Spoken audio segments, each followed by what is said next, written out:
toutes et à tous et bienvenue dans cette nouvelle vidéo en compagnie d'Aurélien qui a fait l'acquisition il y a quelques mois d'une Nvidia Shield ou Nvidia Shield TV, on trouve un peu les deux appellations, donc qui est un produit un peu atypique puisque quand on regarde le rapport qualité-prix, on est quand même sur quelque chose d'assez sympa avec une belle puissance graphique, le décodage de la 4K, le tout sous Android TV, on a quand même un produit qui est très bien fini. Et donc qui en plus commence à être à un prix particulièrement abordable puisqu'en gros pour environ 150 €, vous allez réussir à trouver quelque chose, un bundle assez sympa.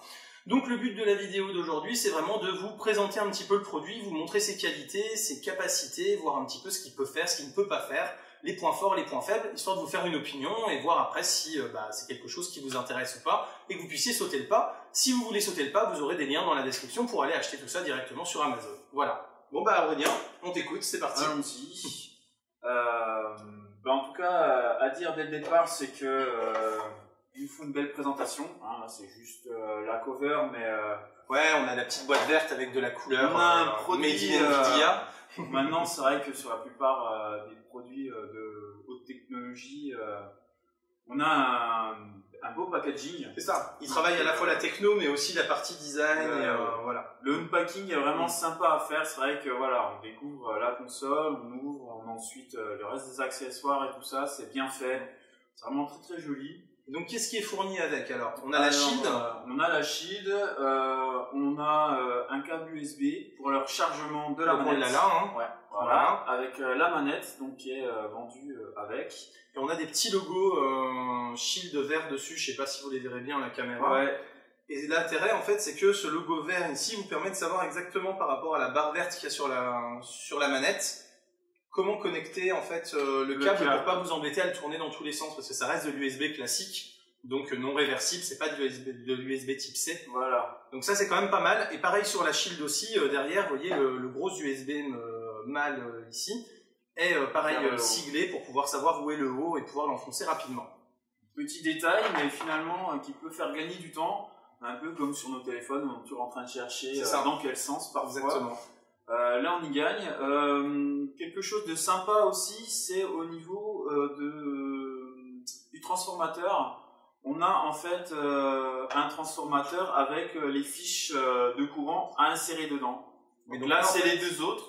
Voilà, c'est pour le format US et pour le format asiatique, en fait, où vous avez vraiment vous avez juste à clipser ça sur votre transformateur et c'est bon, vous pouvez facilement voyager avec votre Shield, il n'y a pas de souci. Donc c'est un petit détail aussi, mais c'est vrai que ça peut être un petit plus pour des personnes qui bougent dans des pays qui n'ont pas forcément tous le même standard à ce niveau-là.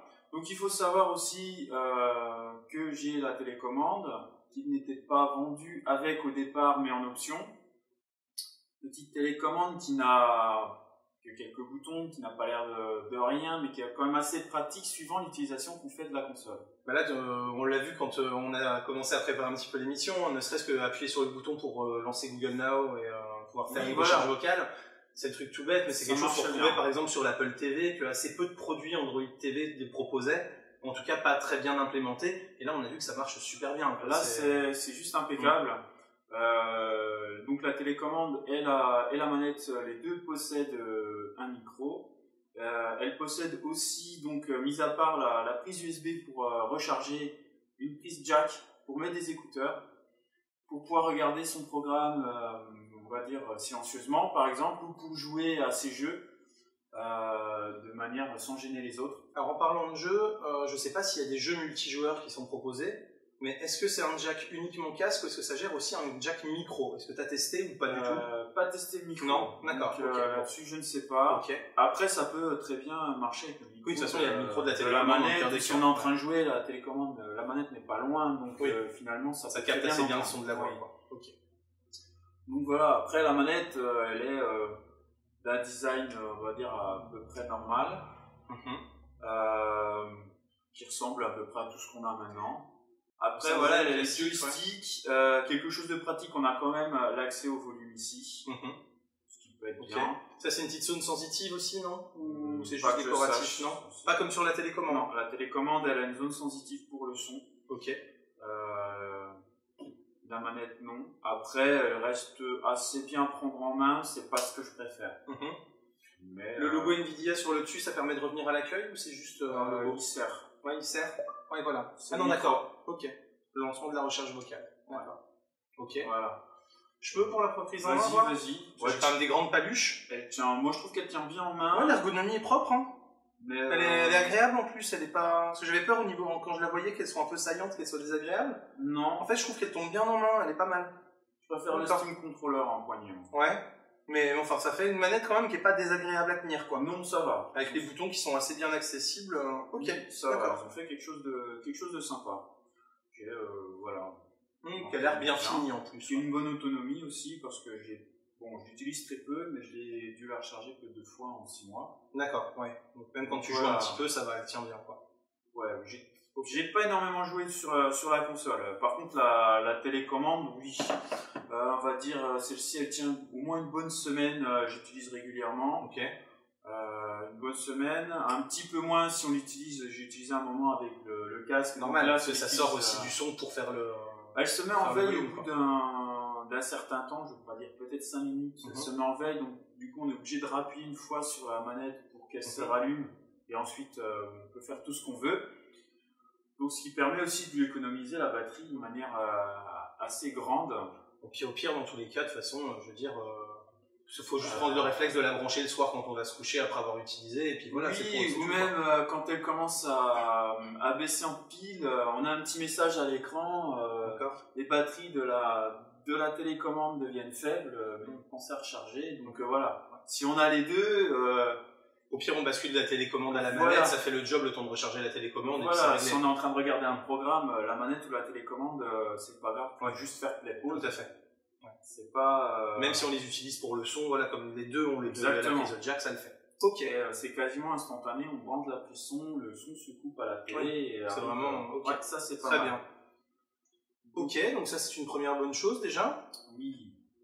Alors maintenant qu'on a fait un petit peu le tour du propriétaire au niveau manette, packaging, détailler peut-être un petit peu la bête en elle-même. Donc dessus on trouve quoi? On a le câble d'alimentation. Voilà, alors au niveau connectique, il y a l'alimentation, une prise HDMI, une prise réseau. Donc le HDMI, on est d'accord, hein, c'est du HDMI 2.1, c'est ça, ou du 2.0A en tout cas, enfin c'est la dernière norme qui gère la 4K, avec le HDCP 2.2.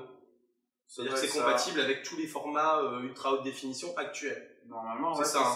On est bien à jour. Hein. C'est ce que j'avais regardé moi sur la fiche technique avant quand il l'avait sorti, c'est le premier truc que j'avais vérifié. Donc voilà, donc c'est vraiment le niveau de HDMI qui permet d'avoir, y compris du fichier avec du HDR, etc. en 4K. Voilà, tout est géré. Il n'y a vraiment aucun souci là-dessus. Normalement, elle mange de tout. Voilà, ok. Donc ensuite, on trouve aussi 2 ports USB. Donc qui peuvent être utiles pour recharger en tout cas les 2 périphériques quand même, et un petit port pour mettre une carte micro SD. Et on a un micro USB aussi, j'ai vu derrière. Il y a 2 USB et un micro USB. Oui, j'ai pas utilisé celui-là. D'accord, ok. Mais ouais, ok. Mais oui, pourquoi pas. Et une carte micro SD. Donc là, moi j'ai la version 16 Go.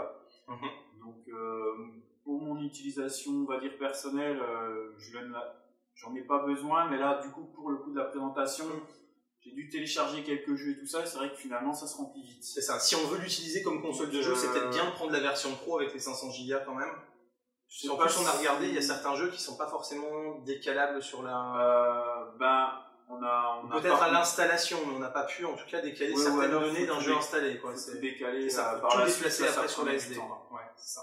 Ok. Mais la version 500 Go, il faut voir si ça... C'est vraiment si on veut stocker toutes ces vidéos, ces photos et ces jeux en local et qu'on ne veut pas dépendre d'un serveur ou de quelque chose en DLNA sur le réseau. Quoi. Vraiment... Après, il faudrait que j'essaye aussi de brancher un disque externe dessus. Ouais, faudrait qu'on... Au pire, moi je peux aller chercher une clé USB vite fait et puis on regardera si ça marche. Je crois que ça... C'est possible que ça fonctionne. Logiquement, je pense, puisque sur un téléphone avec un simple câble OTG, ça fonctionne. Donc pas besoin sur ça... Ouais, voilà. Okay. Et elle dispose aussi du Wi-Fi AC. Donc, il faut bien faire attention. Elle peut se connecter au Wi-Fi de la maison, mais seulement avec la norme AC. Elle n'est pas du tout ABG ou elle va voir son Wi-Fi, mais elle va pas pouvoir s'y connecter. Moi, chez moi, j'ai une Freebox V6 première génération. Elle n'a pas le AC. C'est en G. Et je peux essayer de me connecter dessus, ça marche pas. D'accord. Elle le voit, mais elle peut pas s'y connecter. Ok, ouais, donc ça c'est quand même un petit peu dommage d'avoir fait cette limitation-là, surtout qu'une carte réseau aujourd'hui Wi-Fi qu'elle soit AC ou qu'elle soit AC, G et N, je veux dire, ça marche, quoi. Ouais, je pense après, c'est plus pour le transfert de données, surtout quand, voilà... Ils voulaient être certains que la qualité d'image soit bonne. bonne. 4K ou, comment dire, le game stream qu'on verra tout à l'heure, avec une bonne résolution, il faut quand même un bon gros débit au niveau du Wi-Fi. Bon, après, de toute façon, on va être honnête, si on veut vraiment pas avoir de soucis, le plus simple, ça reste de passer en filaire. Comme ça, au moins, on a du pur débit, on est sûr que c'est constant, on a un temps de latence qui est vraiment minime, et au moins, ça tourne et on en est sûr, quoi. Exactement. Voilà. Ok. Bon. Là, c'est ce qu'on a fait, on est branché en câble, donc comme ça, on n'a pas de soucis au niveau du réseau. Sauf de la connexion internet. Oui, voilà, c'est ça. Après, ça, c'est autre chose. Bien, et ben on va pouvoir commencer à présenter un petit peu tout ça. Donc, on a parlé de tout ce qui était design, etc. Donc, tu disais puissante. Donc, à l'intérieur, il y a le fameux, pour ceux qui ont suivi un petit peu, voilà, le Tegra X1, je crois, non? K1. Ah, j'avais X1 moi en tête, tu vois, mais ok. Il me semble que c'est K1. Mais donc, en tout cas, c'est le dernier processeur de chez Nvidia qui est quand même sympa. Qui pousse bien au niveau des processeurs mobiles, parce que c'est la même configuration dans la tablette Nvidia Shield. C'est ça. C'est la même configuration. Voilà, donc ça permet de faire tourner des jeux que la plupart des devices Android classiques ne sont pas capables de faire tourner. Exactement. Ça permet d'assurer justement du décodage 4K vraiment très très fluide, sans souci. Voilà. Et donc de faire le game stream aussi pour recevoir un flux 4K d'un ordinateur qui est sur le réseau. Oui. Avec quand même, il faut une petite configuration quand même au niveau du PC. Oui. Bon. Ça, on l'a fait juste avant là. Oui, ça nous a pris quoi? Ça nous a pris 30 secondes pour que tu te connectes. Voilà, 30 secondes. Non, je parlais de la configuration matérielle. Oui, voilà, c'est ça. Oui, il faut que le PC soit suffisamment robuste avec quelque chose de récent. Graphique, quand même, un processeur assez récent, on va dire, pour que ça fonctionne. Là, il faut être au moins sur des Nvidia GTX série 6. Et ça démarre à la 670 en fait. Donc ça te fait 670, 770, 870, 970. Et tous les niveaux du dessus après. Les dernières. Voilà. Ouais. En sachant qu'après, forcément, comme c'est le PC qui va exécuter le jeu, si on n'a qu'une 670, le PC va pas pouvoir exécuter un jeu dernière génération en 4K full graph, et donc derrière, il pourra pas nous le balancer en game stream en 4K full graph. Ça semble logique. On sera limité par la puissance du PC quand même, et donc plus le PC sera puissant, plus on pourra avoir un affichage avec tous les graphismes et toute la définition possible. C'est ça. Ok, bon, et ben on va passer au test. Au test, donc déjà, la première chose qu'on remarque quand même, c'est à l'allumage. Donc, il est possible qu'il y ait une mise à jour, parce que là, dernièrement, on est là sur la version 6 d'Android. Grandement, il n'y a pas énormément de différence avec la version d'avant. Visuellement, en tout cas, hein, il y a quelques petites options qui se sont rajoutées, tout ça, mais c'est pas énormissime comme sur les téléphones. Ok. En tout cas, ce qui est bien, c'est qu'on se retrouve avec un produit qui est prêt à l'emploi, quasiment, et qui est facile d'utilisation même pour les néophytes. On passe toujours par la petite phase d'identification avec le compte Google, la mise à jour, on n'y échappe pas au démarrage s'il y en a une à faire, mais une fois ces petites connexions faites, identification, on se retrouve voilà, avec l'écran qui est, on va dire, simple, avec des cases où on navigue avec au droit, bas de gauche. C'est vraiment pas quelque chose de complexe. Non, puis à lancer, c'est pas plus compliqué que quelqu'un qui a acheté un téléphone Android et qui s'est connecté sur son téléphone Android. Non, je veux dire, c'est vraiment la même procédure. Ok. On branche les câbles, voilà. Après, on peut faire des options on peut aller un peu dans les détails, mais c'est pas non plus forcément obligatoire. Donc au niveau 4K, qu'est-ce que tu peux nous montrer comme contenu ou au niveau 4K, pas nous montrer justement pas nous montrer parce que il faut que le matériel soit entièrement compatible. C'est-à-dire que sur YouTube, j'ai beau aller de chez moi, j'ai la connexion qui me permet d'aller voir du 4K. Mais j'ai pas d'écran 4K, donc YouTube me sort en max que le 1080p. Et puis après, si c'est l'appli, la même appli Android que les autres, en fait, l'appli Android ne gère pas encore au-delà du 1080p pour l'instant, en fait. Ah, peut-être aussi. Donc voilà, c'est en cours de développement, mais voilà, pour l'instant, c'est pas encore d'actualité. Et Netflix, c'est la même chose, il m'envoie que du Full HD. D'accord, parce que là, peut-être parce qu'il détecte le type d'écran connecté. Ok, bon. D'accord. Là-dessus, par contre, non, j'ai pas fait d'essai. mais normalement elle le mange sans problème. Oui, après ça fait partie de ce qui nous ont fait tourne bien. Dessus, ok. Y a pas de souci. Alors, ok, donc au niveau 4K en tout cas, c'est bon, ça marche. Ok. Au niveau des stores, alors montre-nous un petit peu ce qu'il y a en termes de divertissement. Au niveau des stores, donc on va commencer par le plus important, on va dire, le Google Play Store, donc celui qu'on retrouve sur nos téléphones, sur tout l'environnement en fait Android. Donc, mais là c'est une version on a la Android version TV. Android TV. Voilà. Donc on a une version un peu amoindrie parce que tout le monde n'a pas adapté ses applications pour Android TV. Toutes les applications ne sont pas non plus optimisées. Enfin pas optimisées, mais ne s'y prêtent pas. On a certains jeux qui sont typiquement tactiles. Et qui ne prennent pas en compte une télécommande pour y jouer. Voilà, ça va pas être jouable. L'ergonomie n'a pas été étudiée pour quoi. Ça va pas être jouable à la télé. Donc ça sert à rien. On se retrouve quand même avec un nombre.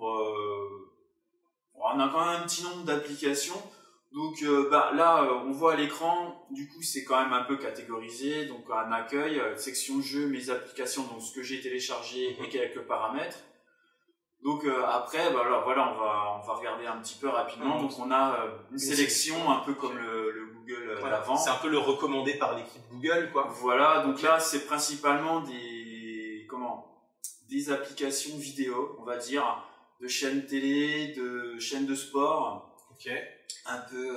Ensuite c'est justement du film et de la télé. Film et TV. Donc on va retrouver aussi les applications de certaines chaînes comme la TFU Max ou MyTF1, je crois qu'il y a Arte, France TV Info, Netflix, Dailymotion, YouTube. Classique. Voilà, le classique, tout ce qu'on retrouve.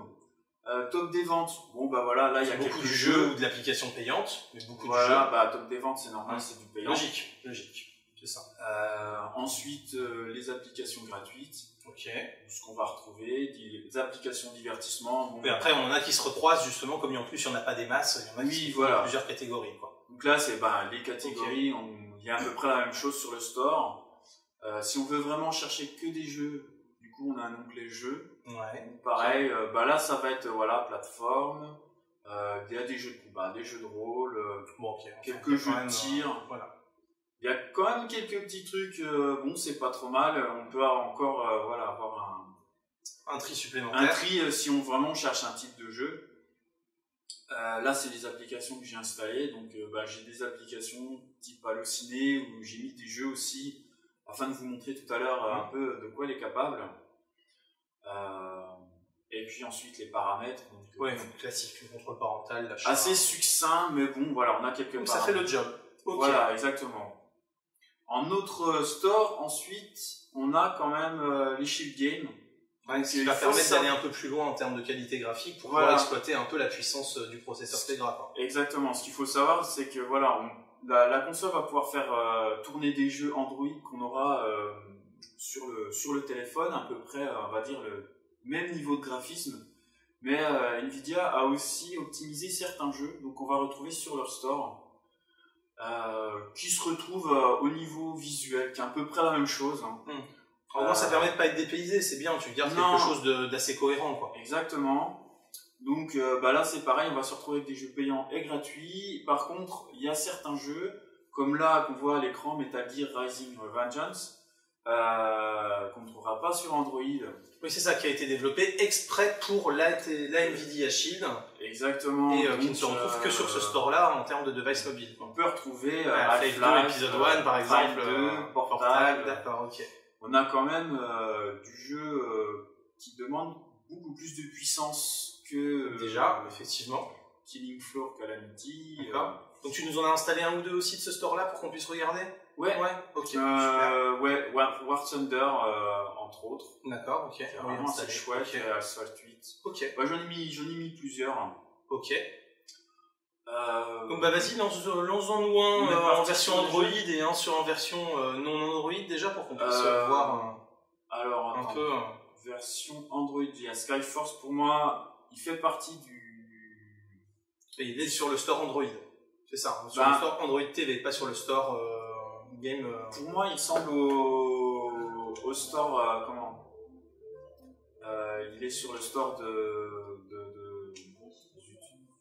Nvidia, mais au niveau graphisme, c'est chouette. Mais à comparer avec celui de la tablette, pour moi, c'est assez proche. D'accord, ok. Mais il n'y a pas à dire. D'ailleurs, je sais plus où j'en suis, je les ai juste lancés un petit peu. C'est quand même assez chouette. Bon, là, ça reste du très basique, là, pour le coup. Là, ça reste du assez basique au niveau du jeu, mais visuellement, on va dire, c'est pas moche, quoi. Il y a quand même des effets d'ombre. C'est pas le plus beau que j'ai pu mettre. Ok, mais ça reste sympathique. Ok, ça permet de se rendre compte, très bien. Hop. Et si maintenant tu nous mets genre War Thunder, alors attends, hop. Histoire de comparer. Voilà, c'était... Donc on voit en plus que c'est réactif, quoi. Les temps de chargement sont pas démentiels. Non, là-dessus, c'est vrai que c'est un bon point positif. Bon, ça reste un jeu assez léger, il fait environ 150 mégas. D'accord, ok. Ok, et donc avec un jeu qui est issu du store de Nvidia, ça donne quoi alors visuellement? Il y a des jeux, ils sont sacrément chouettes. Ok. Il n'y a pas à dire, là je lance Breakneck, donc ça m'a fait penser un peu à Wipeout quand je l'ai lancé, c'est pas exactement ça, mais en tout cas... là l'image me faisait un peu penser à... Voilà, moi rien que ça m'a bluffé, quoi. Ouais, c'est chouette, effectivement. Enfin, le vaisseau il est super chouette, il y a de l'anti-aliasing et tout. C'est pas de l'Android, quoi. Ouais, d'accord. Okay. Et puis, en plus, celui-là, il est assez nerveux et rapide. Et il est vraiment très très beau. Enfin, en tout cas, pour ce qu'il est... voilà, en plus, il y a mes ghosts là devant. Donc, on va voir un peu si je me débrouille bien. Je sais pas si on va laisser la vidéo jusqu'au bout. Donc le but, ça permet de voir un petit peu graphiquement. Effectivement, t'as quand même une belle portée de vue. Ouais, on voit assez loin. C'est quand même joli. Bon, c'est pas démentiel graphiquement, mais c'est quand même joli, quoi. C'est beaucoup plus joli que la plupart des jeux qu'on voit régulièrement sur justement un téléphone Android ou une tablette Android, quoi. Ouais, même si maintenant en plus ils font quand même des trucs chouettes. Ça, là, on se rapproche quand même un peu plus d'un jeu console, quand même, quoi, un petit peu. Pas loin, ouais. Celui-là, c'est un vieux un peu au-dessus, comment dire, un peu en 3D isométrique, mais à essayer, j'étais content parce que visuellement, en fait, c'est assez chouette. Il y a les effets de lumière sont assez bien travaillés et puis le gameplay se fait pas trop mal. D'accord. Tu vois, il y a les ombres portées qui sont fonctionnelles, la visée, bon, c'est joli. Ok. Ça explose pas. Si, ça explose. Et voilà. Hop là, il y a des ennemis partout là. D'accord.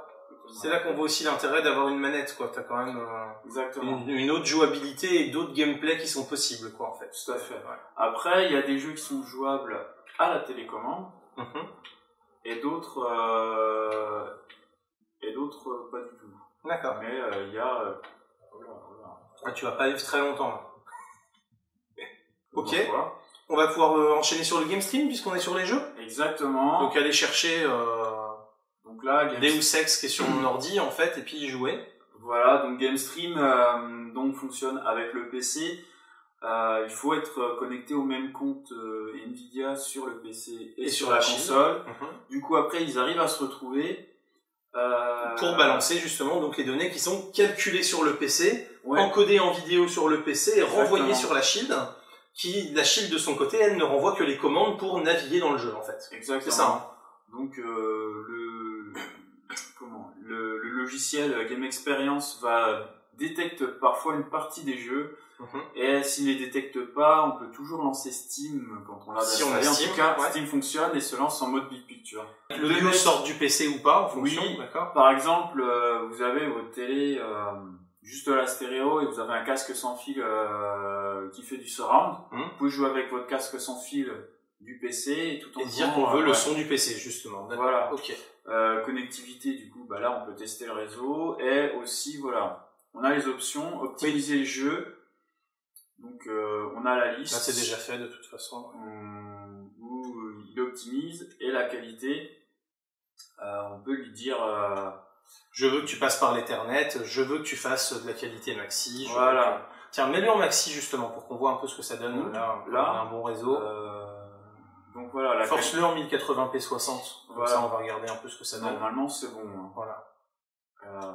Toc. Et puis, donc dans connectivité, on peut tester le réseau sur lequel on se trouve et voir si ça répond au minimum du standard recommandé pour avoir les bons débits et les bonnes réactivités ou pas, quoi. Du coup, la console fait son test et s'adapte aussi en fonction pour avoir une qualité de jeu en fait. Voilà. Donc là, ça nous dit il faut au moins 12, on a 18, il faut moins de 1, on est à 0, il faut moins de 20, on est à 3, il faut moins de 2, on est à 0, donc on est nickel, quoi. Voilà, on est en réseau, on n'a quasiment pas de ping, une gig toute petite. Ok, donc on est bien, ça marche. On a une qualité assez sympa, donc on va lancer Deus Ex. Est-ce que tu as essayé de brancher un clavier et une souris? Ça fonctionne. Ça fonctionne. J'ai pas essayé, mais oui, la souris si. D'accord. Souris sans fil. Donc moi j'ai mis le dongle Bluetooth. Ok. Donc là normalement, sur le PC, le jeu se lance. Donc il faut savoir que lorsqu'on joue de cette manière, on ne peut pas utiliser le PC. Oui, c'est ça. Voilà. Ça ne s'exécute pas en arrière-plan avec la possibilité de continuer de faire sa sauce en même temps, quoi. Non. J'ai pas essayé dernièrement, mais si jamais j'essayais d'utiliser, j'ai la manette Steam, donc qui est sans fil. Si j'essayais de jouer avec cette manette connectée au PC, mais de cette manière-là, ça me faisait un bel écran bleu. C'est le seul truc que j'ai réussi à faire planter Windows 10. Ok, ouais, donc ça veut dire que... Il y a un accès, mais... Parce que je pourrais te dire, au moins j'ai l'image ici, mais je joue en direct sur l'ordi parce que j'ai ma manette qui est connectée. Ouais, voilà. Ok, ça le fait pas. Ça fait moyennement. Là, c'est mon écran, là, justement. Ouais. Ah non, c'est bon, oui, ça part. Ouais. Bon, c'était mon écran. En plus, on voit... par contre, la résolution, tu vois, il l'a pas recorrigé. Non, effectivement. Il est en 16 dixièmes, et donc, voilà. Mais bon. Okay. Après, c'est peut-être dans les paramétrages, après, bon. Mais les jeux se lancent bien. Écoute, tu testeras, je vais te passer aussi un petit peu la manette. Ça fait rien, par là. Vas-y, on s'en fout, si tu te fais shooter, tu te fais shooter. En tout cas, c'est assez chouette. S'il y a quelqu'un, on va aller de l'autre côté. C'est parce que tu portes un carton que t'as un truc devant ta gueule, en fait. Ah ouais. Donc voilà, on peut quitter le jeu, on va retourner... Mais ça permet de voir que ça fonctionne bien, et que ça permet d'avoir le bureau, quoi, donc très très bien. Hop. Par contre, donc, avec le Game Stream, tu peux pas avoir ton bureau de PC en accessible. Complet. Tu peux pas utiliser la fonction pour pouvoir voir ton bureau, aller naviguer sur des trucs divers et variés, etc. Non. Ou lancer, je sais pas, ton programme de bureautique, par exemple, pour faire ton traitement de texte en déplacé, ou voilà. Non, c'est pas prévu. Okay. Bon. Et puis là, on va lancer Steam rapidement. Donc... Pour voir qu'il se lance en Big Picture. Voilà, Steam, si le jeu ne s'affiche pas dans la liste, il s'affiche, en fait, on peut lancer Steam et via Steam...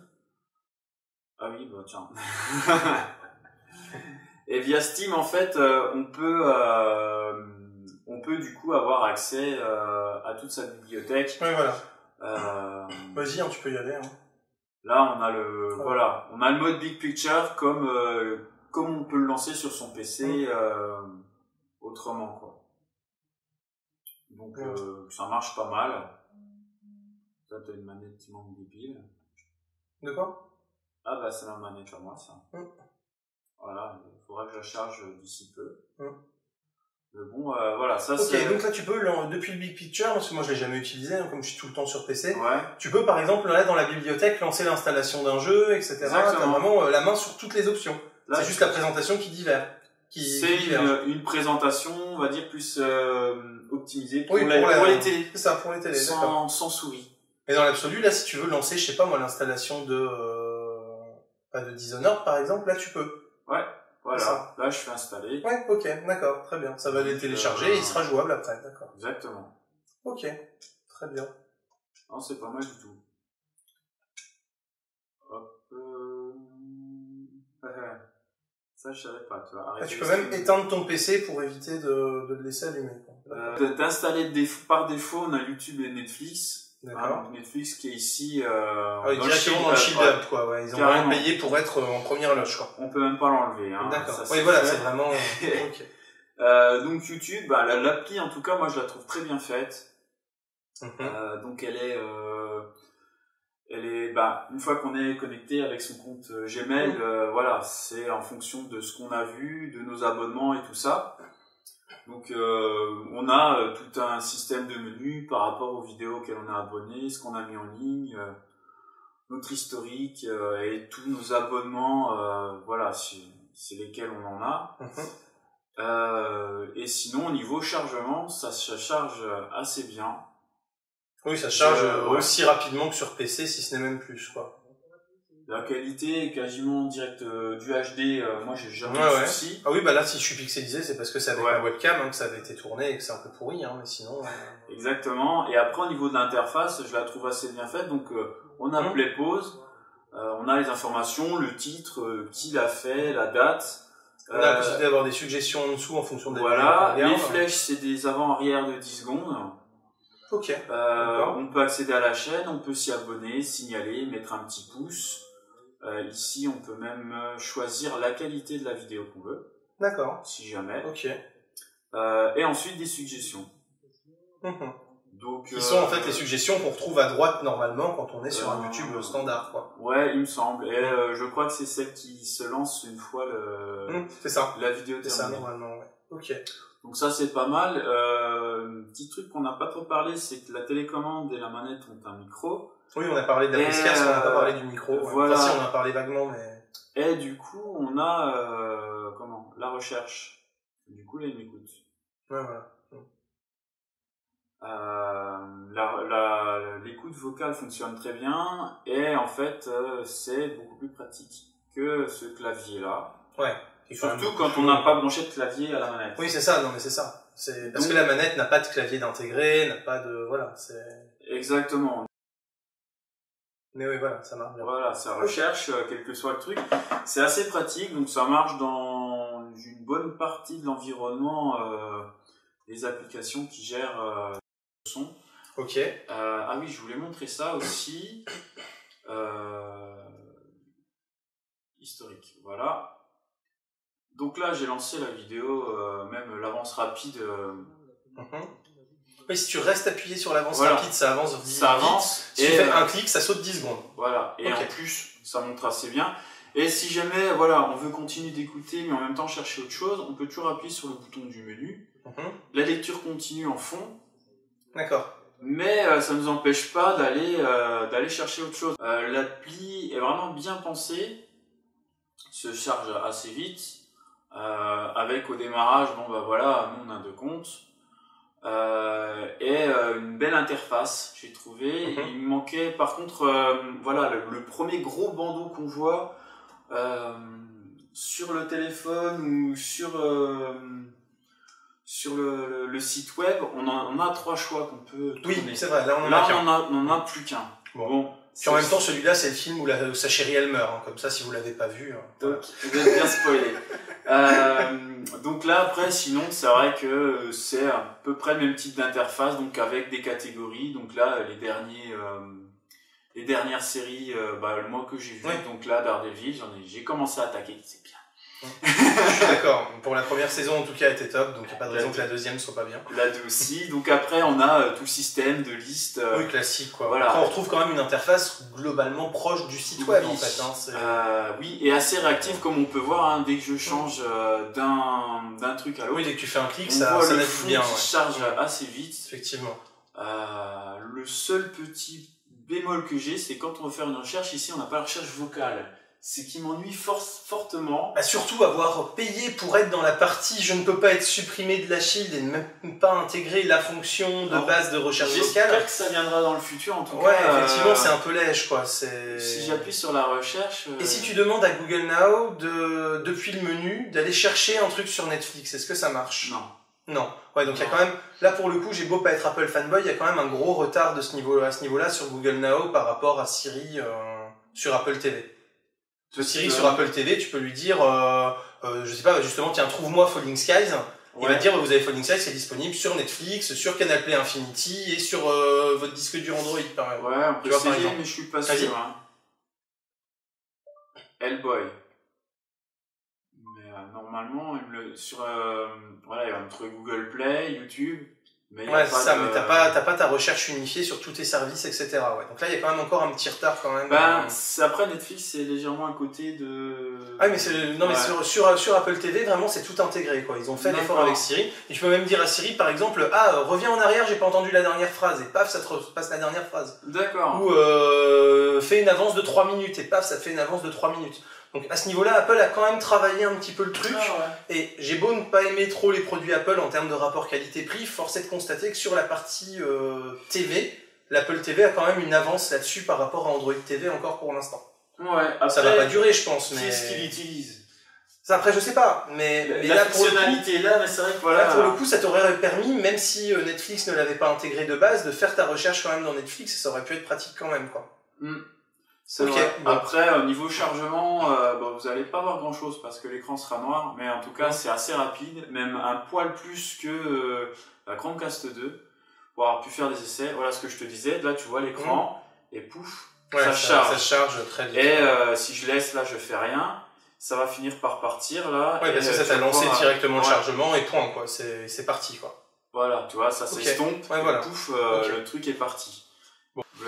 Et pour ceux qui ont des NAS Synology, et je sais que vous êtes nombreux à en avoir dans les spectateurs de la chaîne, puisque c'est le deuxième truc le plus regardé après les vidéos en rapport avec Google, vous avez la possibilité de naviguer directement pour aller chercher en DLNA en fait sur votre NAS des trucs que vous auriez stockés. Exactement, donc là on a Plex. Donc soit exemple, Plex si vous avez installé Plex, soit même sans installer le système. Kodi aussi c'est possible. Mais même sans installer ce genre de système, juste en exploration, via un lecteur comme VLC, on peut aller chercher sur le NAS directement. Exactement. Donc l'émission... Donc si par exemple on prend le HOA2 au-dessus, en H par exemple à droite, voilà, celui-là par exemple. Celui-là, hop. Voilà, donc ça c'est vraiment hébergé sur mon NAS, c'est la copie que moi j'ai hors YouTube de ma vidéo avant de la mettre en ligne. Et on voit qu'effectivement ça marche bien, qu'on peut naviguer dedans, etc. Là, je fais même des avances de 5 minutes. Ouais, voilà, et c'est quasi instantané parce que c'est hébergé en local et donc c'est hyper réactif. Donc après, voilà, on a quelques petites options, la taille des sous-titres. Oui, la possibilité de mettre un petit truc pour s'endormir avec, etc. Bon, enfin, le crop, si on veut. Ça, c'est quoi? C'est encore piste audio, les sous-titres. D'accord, ok, ouais. Enfin, donc on voit quand même que c'est réactif et que si vous avez un NAS ou quoi que ce soit qui stocke des données compatible DLNA, vous pouvez aller le chercher directement comme ça, sans installer de programme, sans installer de choses spécifiques pour l'indexation. Juste un lecteur vidéo compatible avec le DLNA va pouvoir aller chercher les flux. VLC, là aussi, pour l'instant, pour avoir testé avec une vidéo en H265, c'est le seul qui arrive à les lire. Oui, donc il y a une compatibilité assez étendue. Plex, ça fonctionne pas pour le moment. Bon, voilà, c'est comme ça. C'est compatible Chromecast, je sais pas si on l'a précisé. Non, on l'a ça pas permet précisé. quand même avec l'appli Chromecast sur votre téléphone ou votre tablette de caster votre écran directement. Voilà, donc, et par exemple, si vous laissez, vous ne touchez plus à la chip pendant quelques minutes, il y a le fond d'écran Chromecast avec quand tu y touches plus, ça fait Chromecast et donc ça permet d'avoir des jolies images. Oui, voilà. Et ça permet donc de caster directement via cela sans acheter le Chromecast en plus. Exactement. Ces devices Android, donc smartphone, tablette pour regarder ses mails. Voilà, montrer les photos avec Google Photos, où on a le mode invité, donc du coup les amis qui sont pas forcément connectés Wi-Fi, tout ça peuvent quand même partager du contenu. Et puis au moins ça veut dire que si l'application n'est pas optimisée pour le Android TV et qu'on n'y a donc pas accès dans le Google Play Store de la Shield, et ben on peut le mettre sur son téléphone et puis caster son écran de téléphone ou de tablette et puis ça règle le problème, quoi. Exactement. Après, qu'est-ce qu'on peut dire d'autre? On peut, après c'est un peu du cosmétique, on peut choisir la place. Exactement, voilà, je vais remettre comme c'était avant, à peu près. Enregistrer et quitter. Elle gère le HDMI CEC, donc c'est-à-dire que par exemple chez moi, quand j'allume la Shield, elle m'allume aussi mon projecteur. Voilà, et quand j'éteins, tout s'éteint en même temps, donc le vidéoprojecteur s'éteint et il ordonne à la Shield et à ma barre de son de s'éteindre. Donc ça c'est vrai que c'est pratique. La barre de son, le volume de ma barre de son est géré par la Shield. pas obligé de se traîner 2 télécommandes. C'est ça, tu gères tout depuis ton interface et tout communique comme il faut à partir du moment où les normes sont là sur tous les devices. Exactement. Quoi. Donc après, on n'a pas trop été voir encore ici, mais là on va voir les accessoires Shield. Donc avec l'état de la batterie, ce qui peut nous permettre de nous dire, bon, il faudrait peut-être que je le mette à charger, ou reconnecter un accessoire à une nouvelle manette si un ami vient chez vous. Oui, ok. Les paramètres du réseau... En classique, ça va permettre Bon, se connecter sur un ou l'autre des types et puis... Exactement. Et après ici, bon, tout le reste des paramètres, voilà, on a Google Cast qui s'affiche avec ça un peu plus succinct sur téléphone, mais ça me permet quand même d'avoir quelques outils pour régler. Alors là, on voit l'onglet Bluetooth. Donc elle est connectée en Bluetooth, les manettes je crois sont connectées en Bluetooth à la console. Un truc c'est que le Bluetooth est toujours visible. Donc moi ça m'est arrivé plusieurs fois chez moi en train de regarder un film et tout d'un coup, gros écran, machin, veut se connecter. Donc on met annulé, mais pendant ce temps-là ça t'a tout coupé. C'est le truc un poil chiant, ça arrive pas tout le temps. Ça serait bien de pouvoir désactiver la découverte Bluetooth pour que au moins une fois que tu as connecté tes manettes, ça s'arrête et qu'il n'y ait pas d'autres connexions ou tentatives de connexion. Tout à fait. Ça, donc il y a une dernière partie dont on n'a pas parlé, c'est le GeForce Now. Donc là, c'est en gros du game stream, sauf que les jeux sont lancés sur des serveurs distants à Nvidia. Oui, tout à fait. Donc moi, je m'y suis pas abonné, je n'ai pas besoin. C'est un peu le Netflix du jeu vidéo, quoi, en fait. En quelque sorte, c'est ça. Donc moi, mon frangin qui possède aussi la console avec une bonne connexion, l'a testé, m'a dit que c'était très bien. Et donc alors, point fort, point faible? Donc en point fort, déjà, c'est un produit, je pense, pour tous les services qu'elle peut faire, enfin nous donner, qui n'est pas forcément très excessif. Non, surtout quand on regarde le prix par rapport à un boîtier Roku, des choses comme ça, qui va avoir du mal en 4K, ou qui va être beaucoup moins évolué dans son ergonomie, dans ses applicatifs. C'est ça, on a quand même quelque chose qui est au niveau de l'ergonomie qui est simple à utiliser. C'est vraiment pas compliqué. On a quand même une bonne puissance à l'intérieur. Au niveau du processeur graphique et tout ça. Oui, clairement, le Tegra X1, c'est partie de ce qui se fait de mieux en processeur mobile jusqu'à présent. Quoi. Exactement. Ensuite, elle n'est pas encombrante non plus, la taille, pas épaisse non plus. Au niveau du design, elle est franchement chouette. Ouais, c'est vrai qu'elle a une belle gueule, franchement. Elle a une belle gueule. Alors, il paraît que des fois elle fait un peu de bruit quand elle chauffe, mais pour le moment, moi, je fais pas énormément de jeux dessus, donc plus de la vidéo. J'ai une utilisation qui est plus vidéo dessus que du ludique, donc peut-être moins l'occasion de chauffer. Mais c'est vrai que pour des personnes qui n'ont pas forcément envie de s'acheter une console, mais qui veulent quand même jouer régulièrement, il y a quand même moyen de pouvoir jouer à moindre frais. Il y a des jeux, on va dire, via les deux services, c'est parce qu'on peut acheter des jeux. Il y a The Talos Principle qui est à 15 €, qui est une merveille et qui est magnifique, que la console fait tourner, quoi. Et c'est vrai que c'est un bon produit qui est, pour ce qu'elle propose, avec la manette, la télécommande qu'on trouve entre 150 et 200 €, c'est correct. Moins à la sortie au tout début parce que la manette était en option. Ouais, mais c'est normal aussi, c'était l'effet nouveauté, il y avait eu beaucoup d'annonces, beaucoup d'attentes. Ils savaient que ça allait quand même s'écouler comme les petits pains. Ça a duré un mois puis ils l'ont mis en bundle. Oui, certes, mais bon, c'est normal. De toute façon, à partir du moment où t'es dans les early adopters, soit t'essuies les plâtres, soit tu payes plus que les autres. C'est le principe des technos. Quand t'as un nouveau smartphone qui sort, c'est un peu la même chose. Tu le payes 700 € à la sortie en précommande, 2 mois après il est déjà à 600 ou 550 €. Bon après tu le sais, tu choisis après si t'achètes tout de suite ou pas, quoi. C'est ça. En point négatif après, c'est pas une vraie console, mais bon, elle fait quand même bien son boulot. Ça manque peut-être un petit peu de jeu dédié, quoi. C'est ça. En fait, elle va se retrouver un peu à cheval entre l'environnement Android et le côté game stream et puis les GeForce jeux. GeForce Now, plutôt entre GeForce Now et les jeux en fait adaptés pour le Tegra. Mais ça reste quand même un truc pas mal du tout. Et surtout, ça reste sans doute à vérifier après, hein, mais l'un des systèmes permettant d'avoir un flux 4K en vidéo à la demande ou en décodage de fichiers 4K et H265 les moins chers du marché, quoi. Exactement. Je veux dire, quand tu regardes le prix d'un lecteur Blu-ray HD, là par exemple, qui va pas être à moins de 500-600 € là, chez Samsung, 3000 € chez Panasonic, quand tu regardes la plupart des devices Android qui rament si tu veux avoir du flux 4K décodé dessus, le Chromecast qui va pas du tout gérer la 4K, etc. Non, etc. Enfin, voilà, ça te donne quand même une alternative à un prix très abordable pour pouvoir visionner du flux 4K si tu as une télé 4K ou un pour les années 4K, à venir, en tout cas, c'est un investissement pas trop mal.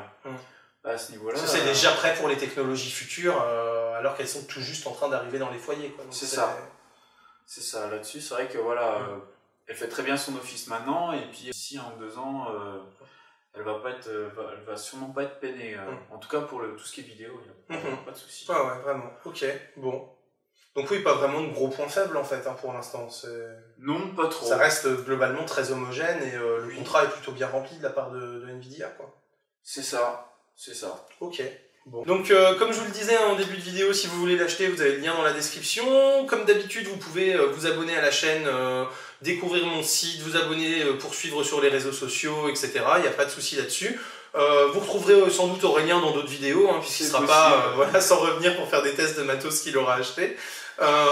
Continuez de regarder des vidéos sur YouTube, continuez de rester curieux, et à très bientôt pour plein de prochaines vidéos techno. Salut à tous, bye bye.